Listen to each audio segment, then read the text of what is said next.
Call bell की आवाज़ सुनकर नीतू ने दरवाज़ा खोला। सामने अमित को खड़ा देखकर बुरा सा मुँह बनाया और नमस्ते करके वो अंदर चली गई। अमित ड्राइंग रूम से होता हुआ बिना हिचके सीधे बेडरूम में आ गया। बेड पर कम्बल ओढ़कर सुधा लेटी हुई थी। अमित को देखकर सुधा के चेहरे पर मुस्कान खिल गई। उठने की कोशिश करते हुए बोली, आज जल्दी कैसे चले आए? शोरूम में प्रकाश मिले थे, उन्हीं से पता चला तुम्हारी तबीयत ठीक नहीं है। चिंतित होते हुए अमित बोले, चिंता की कोई बात नहीं, मौसम बदलने के कारण थोड़ी हरारत हो गई है बस। थैंक गॉड, मैं तो घबरा ही गया था। अमित ने सुधा का हाथ अपने हाथ में लिया। तभी नीतू 2 कप चाय लेकर बेडरूम में आ गई। सुधा ने अमित के हाथ से अपना हाथ छुड़ा लिया। नीतू के चेहरे के भाव देखकर सुधा समझ गई कि अमित का इस तरह सीधे बेडरूम में आना उसे अच्छा नहीं लगा। 1 घंटे तक बातचीत करने के बाद सुधा को जरूरी हिदायत देकर अमित चले गए। उनके जाते ही नीतू बेडरूम में आकर बोली, एक बात कहूँ मेम साहब? हाँ कहो। ये अमित साहब हमें बिल्कुल अच्छे नहीं लगते। देखो तो कैसे सीधे अंदर बेडरूम तक चले आए। नीतू ने दिल का गुबार निकाला। क्या बुराई दिख गई तुझे अमित में? अच्छा भला सभ्य आदमी तो है। सुधा ने अमित का पक्ष लिया। आप कुछ भी कहो, आपके सभी दोस्तों में हमें रोहित साहब ही सबसे अच्छे लगते हैं। बहुत दिनों से दिल में दबी बात कह ही दी नीतू ने। रोहित का नाम सुनकर सुधा गंभीर हो गई। वर्तमान से अतीत में उतरते हुए सुधा बीती जिंदगी याद करने लगी। रोहित से उसका विवाह परंपरागत तरीके से करीब 12 वर्ष पूर्व हुआ था। सुधा के मायके की तुलना में रोहित का परिवार पिछड़ा हुआ था। विचारों एवं संस्कारों के अंतर के कारण सुधा की ससुराल में निभ न सकी। रोहित ने सुधा को बहुत समझाया पर कोई फायदा न हुआ। हार कर भाग्य से समझौता करना ही रोहित ने उचित समझा और सुधा के साथ उसी शहर में परिवार से अलग एक फ्लैट लेकर रहने लगा। सुधा के मायके वालों की जरूरत से ज्यादा दखल अंदाजी के कारण सुधा रोहित से भी सामंजस्य न बिठा सकी। तभी सुधा की गोद में काजल आ गई। रोहित को एक आशा की किरण दिखाई दी। 2 बरस काजल को बड़ा करने में घिसट घिसट कर गुजर गए। रोहित को लगा अब सब कुछ ठीक हो जाएगा, लेकिन यह उसका भ्रम मात्र था। कुछ समय के लिए सुधा ने समय एवं परिस्थितियों के साथ समझौता तो कर लिया, लेकिन गुजरते वक्त के साथ वह फिर समझौता छोड़कर हकीकत में आ गई थी। जल्द ही काजल को आया के हवाले कर सुधा नौकरी करने लगी। रोहित का सब्र अब टूटने लगा। वो मतभेदों के गलियारे चौड़े होने लगे। दुनिया का मुंह बंद करने के लिए उसने अपना तबादला लखनऊ करवा लिया और काजल को लेकर सुधा यहाँ आ गई। बिना दांव पेच और एक दूसरे पर लांछन लगाए रोहित व सुधा एक अदृश्य तलाक को स्वीकार कर चुके थे। 2 माह में एक बार रोहित काजल से मिलने आते। उसे दिन भर अपने साथ घुमाते। वो रात होटल में गुजार कर वापस चले जाते। सुधा ने कभी रोहित से घर पर रुकने का आग्रह नहीं किया। संकोच बस रोहित भी सुधा के घर पर अपना अधिकार नहीं जतला पाए। उन दोनों के बीच मात्र औपचारिक बातें होती, वह भी काजल को लेकर। नीतू को रोहित का आना बहुत अच्छा लगता। पिछले 5 सालों से रोहित काजल के प्रति अपना कर्तव्य नियमित तरीके से निभा रहे थे। पापा के आने पर काजल के चेहरे से खुशी का अतिरेक छलकने लगता।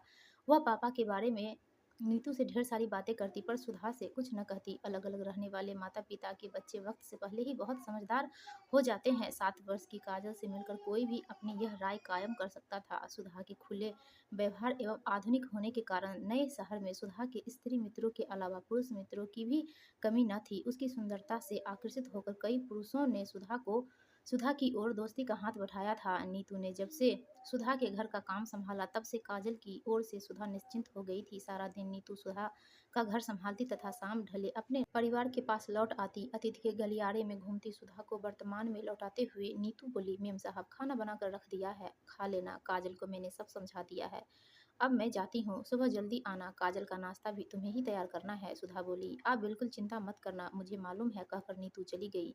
सुधा के दोस्त और शुभचिंतक देर रात तक फोन कर उसकी कुशलता पूछते रहे। लगभग 5 वर्षों में यहाँ सुधा के कई पुरुष मित्र थे जो सुधा से काफी बड़े होने के बावजूद सुधा के साथ अपने को जवान दिखाने का भरकस प्रयास करते।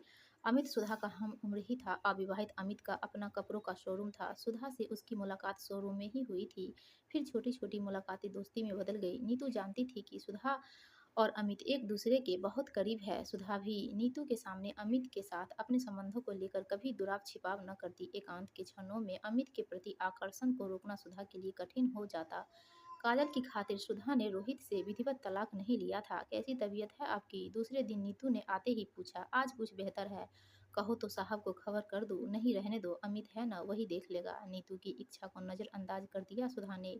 ये अमित साहब एक दिन आपको जरूर धोखा देगा, देख लेना। नीतू अमित के प्रति सुधा के झुकाव से कुढ़कर अनायास ही बोल पड़ी। क्या बकवास कर रही हो? बिना सोचे जो मुंह में आता है बोल देती हो। सुधा ने नीतू को झिड़का। डांट खाकर नीतू चुपचाप किचन में जाकर काम करने लगी। एक अनपढ़ गंवार औरत के मुंह से अमित के लिए अपशब्द सुधा को बहुत बुरे लगे।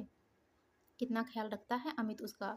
काजल के कारण वह खुद ही तो उसकी ओर कदम नहीं बढ़ा पा रही है, नहीं तो अमित उसे कब का अपना लेता। काजल का ख्याल आते ही सुधा कल्पनाओं को छोड़कर यथार्थ के धरातल पर आ गई और उसके आगे रोहित का चेहरा घूम गया। कितना प्यार करता है रोहित काजल को, क्या कोई और व्यक्ति उसे पिता का प्यार दे सकता है? मन की गहराई से आवाज उठी, नहीं। तभी मुंह फुलाए चाय का प्याला लिए नीतू आ गई। नीतू का गुस्सा दूर करने के लिए सुधा ने ही बात छेड़ी, तूने किसी से कभी प्यार किया है? नीतू ने गौर से सुधा को देखा, जैसे जतलाना चाहती हो कि प्यार जैसे शब्द उसके लिए अजनबी नहीं। वह रुखाई से बोली, हाँ। क्या मोहन से तेरी लव मैरिज है? सुधा ने आश्चर्य से पूछा। सुधा को अपने में रुचि लेते देखकर नीतू की नाराजगी कम हो गई। वह सामान्य होकर बोली, मोहन से मेरी शादी नहीं हुई, उसके साथ तो मैं भाग कर आई हूँ। सुधा की उत्सुकता नीतू में बढ़ने लगी। सुधा की भावनाओं को जानकर नीतू अपनी चाय भी बेडरूम में ले आई और आराम से फर्श पर पसर कर बोली, यह मेरा तीसरा मर्द है मेम साहब। मर्द बदल कर भी देख लिया, सब एक जैसे होते हैं,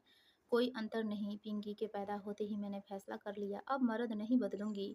सुधा का मुख खुला का खुला ही रह गया। नीतू कुछ मिनट पहले तक उसे गंवार दिख रही थी। पुरुषों के बारे में उसके अनुभव एवं राय जानकर एकाएक सुधा की नज़र में अनुभवी हो गई थी नीतू। सुधा ने हिम्मत कर पूछा, पहले दो मर्दों को क्यों छोड़ा तूने? पहले वाले ने मुझे छोड़ दिया, वह अपनी भाभी के साथ भाग गया था। मैं भी पड़ोस में रहने वाले भोला के साथ चली गई, वो मजदूरी करता था, उसके साथ मैं 2 साल तक रही। मेरा सोनू उसी का बेटा है। वह बड़ा बेरहम था मेम साहब। एक लंबी सांस खींचकर नीतू बोली। तभी घड़ी ने 1 बजने की सूचना दी। बात अधूरी छोड़कर नीतू उठ गई। मैं काजल को लेने स्कूल जा रही हूँ। सुधा की दिलचस्पी नीतू की आप बीती में बढ़ती जा रही थी। चाहकर भी वह नीतू को न रोक सकी। मोटे नाक, नक्श, सांवली वह दोहरी देह वाली नीतू को सुधा ध्यान से जाते हुए देखती रही और सोचने लगी, जीवन के प्रति नीतू का नजरिया कितना साफ एवं यथार्थ है। उसने जो कुछ भोगा उससे कितना जल्दी निष्कर्ष निकाल लिया कि औरत भोग गया है, उसे कोई भी भोगे, क्या फर्क पड़ता है। शाम को सुधा की कुशलता जानने के लिए अमित आए थे। सुधा का माथा छूकर बोले, आज तो तुम कल से बेहतर लग रही हो। हाँ, आज काफी ठीक हो। फिर वह कुछ सोचकर बोली, अमित मैं सोच रही हूँ रोहित से तलाक ले लूँ। अचानक तुम्हें तलाक का ख्याल कैसे आ गया? अमित ने चौंक कर पूछा। मैं चाहती हूँ तुमसे शादी कर लूँ। सुधा ने साफ लफ्जों में अपनी बात अमित के सामने रख दी। और काजल, क्या वह मुझे अपना पिता स्वीकार कर सकेगी? अमित ने पूछा। काजल की छोड़ो, तुम तो उसे बेटी मानने के लिए तैयार हो ना? हाँ हाँ, क्यों नहीं, अमित अकचकाकर बोले। पहले तुम ठीक हो जाओ, इस विषय पर बाद में बात करेंगे। कुछ देर इधर उधर की बात करके आज अमित समय से पहले ही चले गए। सुधा ने महसूस किया कि काजल को अपनाने में अमित को हिचक हो रही थी। तभी उसे ख्याल आया कि शादी के बारे में भी उसने स्पष्ट कुछ नहीं कहा, सिर्फ बातों का रुख काजल की ओर मोड़ दिया। सुधा की आंखों में नीतू का चेहरा घूम गया। अतीत की यादों और भविष्य की कल्पना से दूर वर्तमान को स्वीकार करती हुई उसकी नज़र में मर्द औरत के दिशाहीन भटकाव को रोकने के लिए एक रुकावट मात्र है। शादी पर पति का लेबल लगा होने से औरत की ओर नजर उठाने का साहस हर कोई नहीं कर सकता। लेबल के हट जाने पर बिकाऊ वस्तु की तरह कोई भी उसे उलट पुलट कर मात्र देखना चाहता है। नीतू की पुरुषों के बारे में धारणा इतनी सटीक होगी, इसकी तो सुधा ने कभी कल्पना भी नहीं की थी। अनायास ही वह नीतू का अतीत जानने के लिए बेचैन हो उठी। दूसरे दिन नीतू के आते ही उसे अपने पास बिठाकर सुधा ने पूछा, तुझे कभी भोला की याद नहीं आती? याद करके क्या करूंगी? आया था पिछले बरस मुझे साथ ले जाने के लिए, कहता था तेरे जाने के बाद जो औरत मैंने लाई थी वह भी भाग गई, तू मेरे साथ चल। मैंने तो साफ मना कर दिया, मैं मोहन को नहीं छोड़ सकती, फिर मेरे घर मत आना। नीतू ने सपाट उत्तर दिया। सुधा का ध्यान बरबस नीतू पर अटका था। वह उसकी प्रतिक्रिया जानना चाहती थी। नीतू की बातों को मोहन पर केंद्रित करके बोली, मोहन ने भोला को कुछ नहीं कहा? क्या कहता? वह भी तो मुझे भोला की मारपीट से बचाने के लिए अपने साथ भगा लाया था।